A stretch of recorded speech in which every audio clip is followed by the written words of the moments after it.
Echoes on the sidewalk. The early morning sun peeked over the Los Angeles skyline, casting soft golden light across the cracked pavement and faded murals of downtown. Life here moved to its own rhythm. Buses groaned to life, small cafes opened. Their shutters and street performers claimed their familiar corners before the city's full heartbeat arrived. People with dreams, burdens, or just a desire to be seen began to take their place in the world, hoping today might be different. Near the corner of Main and Spring, an elderly violinist named Mr. Yusuf leaned against a rusting lamppost, his eyes filled with stories no one ever asked about. He wore a threadbare coat even on warm days, not for comfort, but to cover the holes he couldn't afford to mend. His violin case lay open before him, not with the expectation of riches, but in quiet hope that someone might recognize the soul behind the strings. Keanu Reeves, dressed in a simple hoodie and jeans, walked unnoticed past a coffee stand. He liked it that way. Anonymity gave him space to witness life unfold in its rawest form. He wasn't here for fame. Today he was just a man with time, walking through a city that held so many broken pieces and unexpected moments of grace. As Keanu neared the street corner, the soft, trembling notes of Mr. Yusuf's violin floated toward him. Melancholy, tender, like a lullaby meant for the lonely. The sound stopped him. He didn't know why. Maybe it was the sadness in the melody. Maybe it reminded him of someone he had once known. He stood a few feet away, listening quietly as people passed without a second glance. Some looked annoyed, others didn't look at all. Then out of nowhere, a teenage boy with sagging jeans and clenched fists came stomping down the sidewalk. His earbuds blasted angry music. He didn't look left or right, just stormed forward like the world had wronged him in every way. When he reached Mr. Yusuf, he didn't slow down. Instead, he kicked the open violin case with a violent, careless motion. Coins scattered across the concrete. Mr. Yusuf froze, his music dying in his hands. Keanu's heart dropped. The boy didn't even look back. For a moment, the world stood still. People nearby turned, whispered, and then turned away just as quickly. No one moved to help. No one stopped the boy. No one bent down, but Keanu did. He walked slowly toward the scattered coins, pennies, nickels, a few crumpled dollar bills. One by one, he picked them up. He didn't speak. He didn't shout. He just quietly gathered every piece of kindness the world had just kicked away. Mr. Yusuf watched with wide eyes, blinking back tears. His hands trembled, not from age this time, but from something else, something deeper. Keanu placed the last coin back in the case and looked up at the old man. "You were playing something beautiful," he said softly. "Don't stop because of one person who couldn't hear it." Mr. Yusuf didn't reply at first. Then his lips parted. "Thank you," he whispered, voice shaky. "People don't usually stop."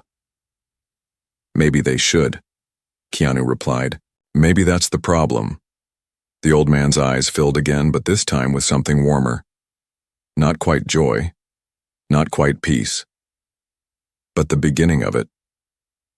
Keanu sat beside him on the cold concrete, not minding the grime or the noise. "Would you mind playing again? You want me to? I need you to." So Mr. Yusuf lifted his violin, drew the bow across the strings, and this time the music soared. It danced through traffic, echoed off buildings, and reached the ears of people who suddenly paused in their hurry. Something had shifted.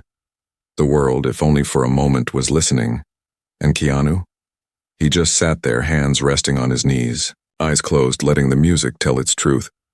A child tugged on her mother's sleeve nearby. "Mommy, that's the man from the movies," she whispered. The mother looked. Her eyes widened. But Keanu just smiled and shook his head. "Not today," he murmured. "Today I'm just someone picking up coins." But what no one saw, what not even Mr. Yusuf could see, was that the angry teen had stopped 2 blocks down, breathing hard, staring at the sidewalk. He had seen it. All of it. The act. The picking up. The quiet dignity.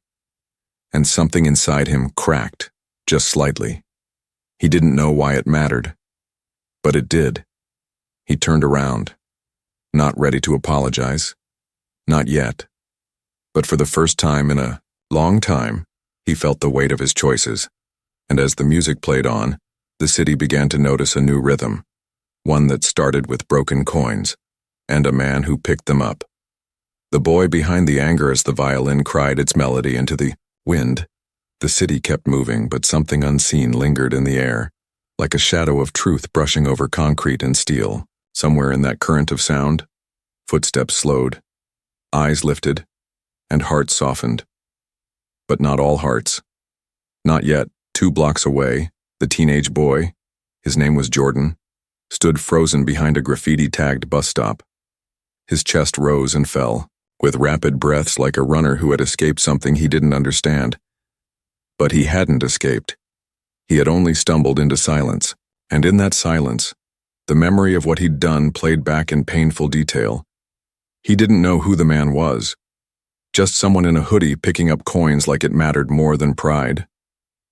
But something in the man's calm, in his gentle attention to each coin, had pierced through the layers of fury Jordan had built over months, maybe years. He didn't know why it felt like shame was clawing at his insides. He hadn't cried in years, but his throat was tight now, as if all the things he had refused to feel were demanding to be let out. Jordan's fingers curled into fists. His eyes darted to the sidewalk. For a moment he considered going back, but what would he even say? That he was sorry? That he was angry for reasons that had nothing to do with the old man or the music? He wasn't ready for that. So instead he turned into an alley, kicked a trash can, and sat down in its shadow. He pulled out his phone, screen cracked, messages unread. His mother hadn't texted in days. His father, well, he was more of a ghost than a parent, and school. He had stopped showing up 2 weeks ago. Not that anyone seemed to notice. In a world full of people, Jordan felt invisible until the moment he kicked that case. And for once, people saw him, but not the way he wanted. While he sat in the alley, Keanu remained on the sidewalk listening to Mr. Yusuf's music. It spoke of things unsaid, of loss, of love, of years gone by too fast. When the final note drifted into silence, Keanu stood, stretched his legs, and looked down the street. "Do you mind if I walk with you a while?" he asked the old man. Mr. Yusuf blinked in surprise. "Me? Walk with you?" "Sure," Keanu said with a warm grin. "I want to hear your story." So they walked slowly, violin case now gently closed and clutched to Mr. Yusuf's chest. They passed cafes, barbershops, and rows of old bookstores with faded covers in the windows. And with each step, Mr. Yusuf spoke. Not loudly, not all at once, but in pieces, like a puzzle slowly being revealed. "I came here 40 years ago," he said, voice raspy. "I was a teacher in Syria, taught music to children, had a wife. A daughter." Keanu listened carefully. He didn't interrupt. He never did when someone was offering the weight of their heart. War came. I lost almost everything. We ran. And somehow, only I made it out. There was a pause. The kind that swallowed sound and filled space with grief. "I've been playing ever since," Mr. Yusuf added softly. "Not for money, not really. I play so I don't forget." Keanu's throat tightened. "I think people hear more than the music when you play." The old man smiled, eyes glistening. "Today, someone heard. That's enough." They reached a bench near a children's park where laughter floated above the rusted swings. Keanu motioned for them to sit, and as they did, a small boy approached with curiosity. He looked at Mr. Yusuf, then at the violin case. "Are you the man who plays the sad music?" the boy asked. Mr. Yusuf chuckled. "I suppose I am. My grandma said you sound like the old movies. I think you sound like the sky." Keanu smiled as the boy skipped away. Sometimes the smallest voices said the truest things. Back in the alley, Jordan still sat. The city buzzed outside, unaware, or so he thought. But a man had been watching from a nearby doorway. A vendor, whose fruit cart had been shoved by Jordan the day before. The vendor said nothing, just approached quietly. "Hey," the man said, setting down a paper bag beside him. "Apple, no charge." Jordan glanced at him warily. I didn't ask for anything. I know, the vendor replied. But it looks like you need something anyway. Jordan picked up the apple slowly. For a second it felt warm, like kindness was something physical you could hold in your hands. He took a bite, crisp, sweet. And suddenly he felt tired, like all the rage and hurt had burned through his energy. He leaned back against the brick wall and stared at the sky. That music, he realized, it hadn't just stopped his feet. It had stopped his heart from falling even further. The sound of strings still echoed in his mind. It made him remember something. His mother had once played piano, long ago, before the bills, before the arguments. Sometimes she would hum while cooking, and he'd sit on the floor and listen, pretending he didn't care. But he did. He always had. Jordan stood up slowly, brushing dirt off his jeans. He didn't know where he was going, only that he couldn't stay there. Keanu and Mr. Yusuf were now walking again down toward the city square where a crowd had begun to form around a different street performer. But Keanu wasn't watching the dancer or the magician. His eyes scanned the people around him as if searching for a story not yet complete. And then he saw him, Jordan, standing awkwardly near the edge of the square, eyes uncertain, shoulders tense. He hadn't come to apologize, not out loud, but he had come. And that meant something. Keanu gave him a nod. Not a wave, not a greeting. Just a quiet, steady nod, like an invitation. Jordan looked away, then looked back. Mr. Yusuf noticed. That's him, isn't it? Keanu nodded. He's just a kid. A hurting one. Keanu turned toward the crowd. Maybe today's not about punishment. Maybe it's about what we show people after they've messed up. Like picking up coins, or playing music for someone who thought they didn't deserve it. Mr. Yusuf gently opened his violin case again, and the bow met the strings, and the music returned, not as sadness but as forgiveness. The music of second chances. Jordan lingered at the edge of the crowd like a shadow, unsure if it belonged. People surrounded the small square, watching the flow of street performers and artists. Laughter mixed with applause. The hum of the city softened beneath the symphony of humanity. But Jordan's heart still beat out of rhythm, hesitant, heavy, uncertain. Across the plaza, Mr. Yusuf stood again with his violin nestled beneath his chin, bow trembling in his hand. His fingers hovered above the strings, not in doubt but in reflection. Keanu stood beside him, arms folded, his quiet strength like a calm river beside a storm. They both saw Jordan, though neither called out. It wasn't time for words. Not yet. The violin cried softly again, but this time the melody was different, not sorrowful like before, nor entirely joyful. It was somewhere in between. The music was careful, like a letter being written slowly, as if each note had to find its courage before being sent out into the world. The crowd hushed naturally. Children sat cross-legged. A mother wiped her eyes. An old man held his breath. Jordan felt the music wrap around him like a memory. It wasn't just sound. It was recognition. It reached into the parts of him he'd buried under years of disappointments and restless nights. And for a few minutes, he stopped resisting. He let it in. He took a step forward. Keanu noticed. He didn't react. He just stayed still, letting the boy move at his own pace. One step, then another. And then, Jordan was at the front of the crowd. Face down, hands in pockets. His shoulders hunched like a boy caught in a storm with no umbrella. When the music stopped, silence held the square, in reverence. Then Keanu walked forward slowly until he stood in front of Jordan. The two were now only a few feet apart. Jordan didn't look up. Keanu didn't ask him to. Instead, he reached into his coat pocket and pulled out a single silver coin. It wasn't special. Not rare, just an ordinary coin. He held it out. Jordan glanced at it. "What's this for?" he asked quietly. Keanu didn't answer right away. He simply turned the coin over in his palm, letting the light hit it. "I picked up every coin you kicked over, but this one, I kept." Jordan frowned. "Why?" Because it reminded me of something we all forget sometimes, that broken moments don't have to stay broken. Jordan's lips parted, but no sound came out. His throat was dry. He looked down at his sneakers. You were angry, Keanu said gently. I've been angry too. You don't know anything about me, Jordan mumbled, his voice rough. You're right, Keanu replied. But I know pain when I see it, and I know you didn't come back because you felt proud. Jordan bit the inside of his cheek. He didn't have words, not the right ones. But something inside him shifted. A door cracked open. Do you play? Keanu asked. What? Music. Anything.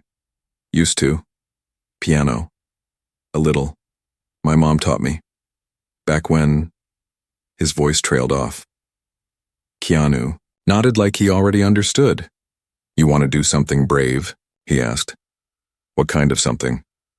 Come with me.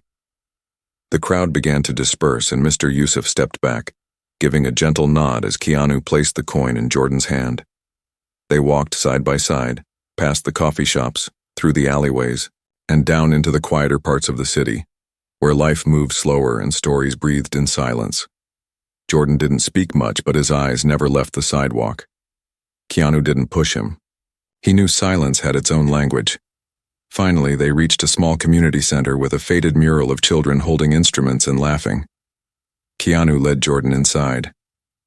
The smell of old books and varnished wood filled the air. Down the hallway, past a few classrooms, was a music room, slightly dusty, unused, but sacred. This place used to host free music classes, Keanu said softly. Then the funding stopped. Jordan stepped inside, eyes wide. Keyboards lined the wall. A couple of battered guitars leaned in the corner. Sheet music sat untouched on stands. Pick one, Keanu said. Why? Because you're not just the boy who kicked a tip jar. You're the boy who could bring something back to life. Jordan stared at the keyboards. His fingers itched. He hadn't touched a piano in over a year. Not since his mother sold hers to pay the rent. He didn't think he remembered how. But still, something drew him closer. He sat down. His fingers hovered over the keys and then, softly, awkwardly, he played. Not perfectly, not gracefully, but honestly. The notes stumbled at first, like a child learning to walk, but then they steadied. And in those broken keys, something pure emerged. It wasn't music yet, not really. But it was healing. And Keanu stood quietly, behind him, letting the boy rediscover his own voice. When Jordan finished, he exhaled deeply, like he had just run a mile and found something worth reaching. Keanu stepped forward and said, That coin, keep it as a reminder. Every day you choose to build instead of break, you're creating a better version of yourself. Jordan held the coin tightly. Why are you helping me? Keanu looked at him, eyes calm and unwavering.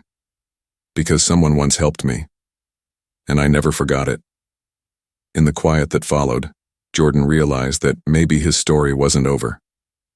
Maybe it was just beginning. And maybe the man in the hoodie wasn't just a stranger. He was proof that kindness doesn't need a reason. Healing in the echo of keys for days afterward, the city continued its endless rhythm. Cars honking, people rushing, lights blinking, red to green. Yet somewhere in that tireless flow, small things began to change. Not because of grand speeches or viral videos, not because the world noticed, but because one boy started showing up. Each morning, before the sun fully stretched, its arms across the skyline, Jordan walked to the community center. His hoodie was the same, but his posture slowly changed. Less hunched, less angry. He didn't bring anyone with him. He didn't need to. Inside that quiet music room, the only witness he required was himself. And the dust-covered piano that once sat forgotten in a corner. Jordan would pull back the cover, sit on the bench, and place his fingers on the keys. He didn't always know what he was doing, but that didn't stop him. He played what he felt, sometimes clumsy, sometimes gentle. Some days were angry chords and slammed keys. Other days were like whispers, hesitant, delicate, searching. Keanu visited every so often, not to supervise, not to instruct. He would bring coffee, sit in the back, and let the boys' journey unfold on its own. He knew from experience that healing couldn't be forced. It had to be chosen again and again. One Tuesday morning, after Jordan finished playing a soft, almost sad tune, he turned to Keanu, eyes guarded but curious. "Why do you even come here?" Jordan asked. You're famous. You don't need to be doing this." Keanu leaned back, stretching his legs, staring at the ceiling. "Because it's easy to be busy," he said. "But it's hard to be present. Most people don't know the difference. I didn't for a long time." Jordan frowned. "So, this is you being present?" Keanu smiled. "No, this is me remembering who I am." There was a silence between them, not awkward but thoughtful, the kind of silence that made room for honesty. "Did you ever mess up?" Jordan asked suddenly. Keanu's expression changed slightly, more serious, more distant. "Yes, many times. Like, bad? Bad enough to want to run from it. Bad enough to wish I could go back." Jordan looked down at his hands. "How do you stop being that person?" Keanu tilted his head. "By doing one kind thing, then another, not to erase the past, but to build a better story going forward." Jordan nodded slowly, the weight of those words settling deep. That same day, Mr. Yusuf returned to the community center for the first time in years. He carried his violin like it was a part of him, wrapped carefully in cloth as if it had aged with him. Keanu had invited him not for performance, but for presence. Jordan didn't know how to react at first. He stood up awkwardly as the old man entered. "You're the man I—" Mr. Yusuf raised a hand kindly. "You don't have to say it." "But I should." "No," Mr. Yusuf said gently. "You should let your actions speak now. I've heard all the apologies I need. Now let me hear the music." Jordan didn't respond with words. Instead, he sat down, adjusted the bench, and began to play. This time, it was something new, a mix of the old and the new. His fingers stumbled at first, but then found a rhythm. Mr. Yusuf stood beside him and added the violin's voice. It was rough at first, two instruments unsure of each other, but slowly, they found a conversation. The room filled with something that no one expected, harmony. The music didn't just fill the air, it filled the cracks in their spirits, the ones they never spoke about. Jordan's past, Mr. Yusuf's grief, Keanu's regrets, all wrapped into a melody of forgiveness, and then something unexpected happened. The community center's door opened. A young woman stepped in, drawn by the music. Behind her, a man followed. Then 2 more people. Within 10 minutes, the small room had 12 strangers inside, each quiet, each curious. No one said a word. They just listened. When the music stopped, there was no applause, only silence, and a few damp eyes. The young woman, a mother holding her child's hand, asked quietly, "Is this a school?" Keanu answered, "It could be, if we make it one again." That night, after the room emptied and the lights dimmed, Jordan stayed behind with Keanu. "You think people like me can really change?" he asked. Keanu didn't rush the answer. He took a deep breath and said, "It's not about changing who you are. It's about becoming who you were always meant to be." Jordan looked at the coin in his hand again, the same one Keanu had given him. It wasn't shiny anymore. It had scratches, tiny dents, but it was still whole, still worth something. "Want to help?" Jordan said. "With what?" "Bringing this place back." Keanu smiled. Not a wide smile, but a deep one. One that meant he'd been waiting for those words. "Then let's start tomorrow." And they did. The next morning, flyers were posted on streetlights and bus stops. Free music lessons. All ages welcome. A chalkboard outside the community center read, "No judgment, just music." Kids came, some shy, some wild. A boy with a speech impediment wanted to learn drums. A girl with bruises on her arm wanted to sing. Teenagers wandered in out of boredom and stayed out of belonging.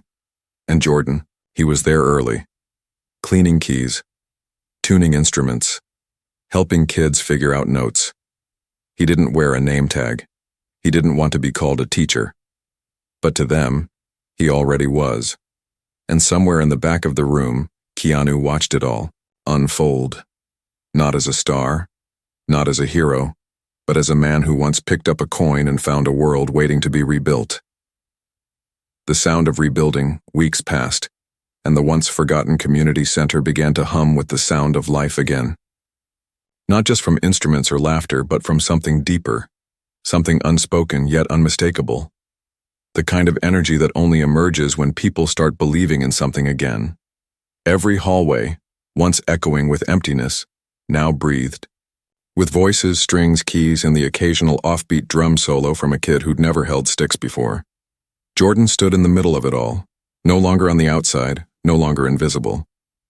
He wore the same hoodie, but something about him had changed. The way he carried himself, the way he listened, the way he spoke to the younger kids who looked up to him even when he didn't know why. He still had hard days. He still made mistakes, but he had purpose now. And that made all the difference. Keanu visited often, never announcing himself, never asking for thanks. He showed up with supplies sometimes, new sheet music, donated guitars, once even a box of sandwiches when he noticed the kids skipping lunch. But his presence was always quiet, respectful. He let others shine. He stayed in the background, a steady presence. One rainy afternoon, the center hosted its first open mic night. Folding chairs filled the old gymnasium.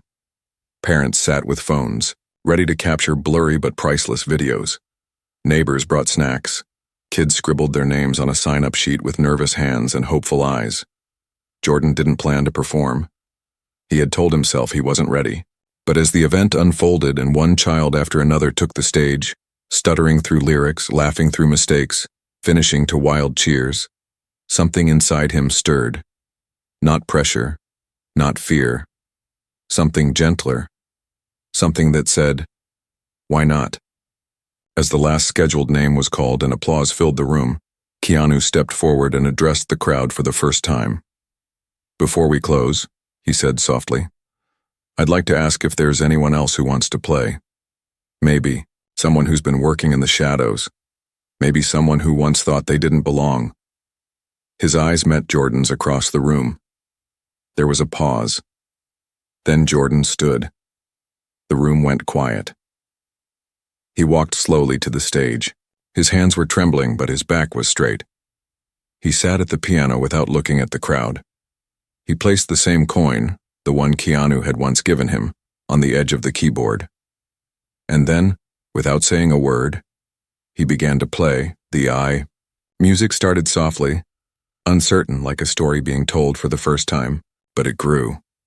It swelled. It broke into highs and lows, moments of silence between notes that felt like breath, like memory. It wasn't perfect. He missed a few keys. His foot slipped on the pedal once, but no one cared, because what filled the room wasn't a performance, it was truth, raw, open, and utterly human. When he finished, he didn't look up. He just let his hands rest on the keys. The room stayed silent for a moment, a sacred pause before the wave of applause swept over him.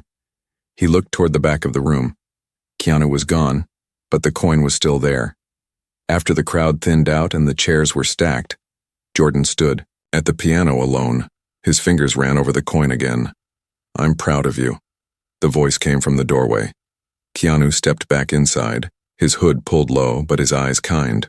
"Where did you go?" Jordan asked. "I wanted you to have the spotlight. But you're the reason this all happened." Keanu walked to the piano and sat beside him. "No," he said. "You are." Jordan hesitated. "I was just a kid who knocked over a tip jar. And then picked up something bigger." Jordan stared at the coin. "You ever think," he asked, "that one act can change everything?" Keanu smiled. "I count on it." That night, as they locked up the center, the rain had stopped, the sky was clearing, and the streetlights painted soft halos on the wet pavement. They walked in silence, side by side. There was no need for heavy words anymore. As they reached the corner where Mr. Yusuf had once played his violin, they noticed something strange. Someone was there now. A teenage girl, maybe 13, playing a small keyboard hooked to a speaker. Her fingers were unsure, her voice soft. But she was trying. She had her own open case in front of her. Inside were a few coins, and one folded paper that read, "Thank you for listening." Jordan smiled and knelt down. He dropped something into the case. Not a dollar. Not a coin. His coin. The one Keanu had given him. The one that had once reminded him of his worth. Keanu didn't stop him, he just nodded. "You sure?" he asked. Jordan stood. "She needs it now more than me." They walked on. Behind them, the girl kept playing. Her notes danced into the night. And somewhere, in the quiet spaces of the city, another story began. The days turned into weeks, and the weeks into months. The community center, once just a forgotten building with faded murals and hollow rooms, now pulsed with energy every afternoon. Children spilled through its doors, some with instruments slung over their backs, others just following the sound of music that seemed to promise a kind of freedom no one had taught them existed. The place had become more than a school. It was a sanctuary. It was where broken things weren't thrown away. They were given strings, keys, rhythm, and purpose. Jordan had grown into something no one, not even he, could have predicted. He never stood at the front of the room demanding attention. He didn't need to. His presence was quieter, steadier. He greeted every child who came through the door. He tuned the guitars with gentle hands. He noticed when a kid was too quiet or when someone hadn't shown up in a few days. He asked questions that others were too distracted to ask, like, "How are you really feeling?" and "Do you want to talk about it after class?" And now people had started calling him Mr. Jordan. He never corrected them. Because maybe, deep down he had finally started to believe he was someone worth looking up to. Keanu still came by, though never on a schedule. Sometimes he'd show up with new supplies donated through friends. Other times he'd just sit at the back of the room during a group lesson and listen, hat pulled low, sipping tea from a paper cup. He always left quietly, without fanfare. And Jordan never tried to stop him because he had learned the rhythm of Keanu's presence, how it always arrived when it mattered most. But one particular Saturday morning changed everything. The center was closed that day for a special event. A few volunteers had helped put together a small showcase in a nearby park. The plan was simple. Let the kids perform what they'd been working on. Invite the neighborhood. Bring folding chairs and cheap microphones. Make it something special, even if the speakers were old and the wires tangled. When the sun rose, Jordan arrived early. He stood under the pale gold light, watching the volunteers set up the small stage. He could feel the nerves bouncing in his chest. Not for himself, but for the kids they had worked so hard. He wanted the world to see what he saw in them. Soon parents arrived with folding chairs. Neighbors wandered over, drawn by the sound check. Someone fired up a barbecue nearby. Music buzzed low from a speaker while children tuned their instruments and whispered lines they'd practiced over and over. Jordan checked his list. Everything was ready. But there was one name on the list he hadn't expected. At the bottom, in neat handwriting, was "Special Performance." Keanu Reeves. Jordan blinked. He looked around. Keanu hadn't shown up yet. The performances began, one after another. Kids took the stage, some nervously plucking at strings, others belting out songs, with trembling voices. Every performance was met with cheers, claps, and hugs. Every note, whether perfect or flawed, carried the weight of courage. Then, as the final act was finishing, Jordan felt a tap on his shoulder. He turned. Keanu stood, there dressed simply in a soft flannel shirt and jeans, holding an acoustic guitar. "I think I'm up," he said with a smile. "You signed up? I wanted to give something back and tell a story." Jordan motioned him toward the stage. As Keanu walked up, the crowd fell into an expectant hush. Some people recognized him. Phones rose, whispers circled. But when Keanu sat on the stool and tuned his guitar, something about the way he moved, calm, unhurried, unpretentious, silenced everything. He looked at the crowd, and then at Jordan. "A while ago," he began, "I saw a young man kick over a street performer's tip jar. People walked by. No one stopped. Except for me. I picked up those coins because they weren't just coins. They were someone's hope. And sometimes, when we protect someone else's hope, we find our own." He strummed the guitar softly. Today, that same boy is standing in this crowd, and he's become a light for people who felt lost.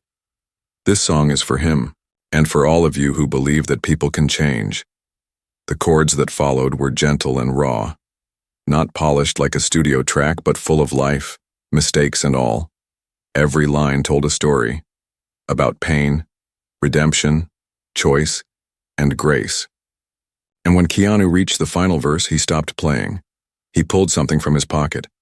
A coin, not Jordan's. Another one. He held it up for the crowd to see.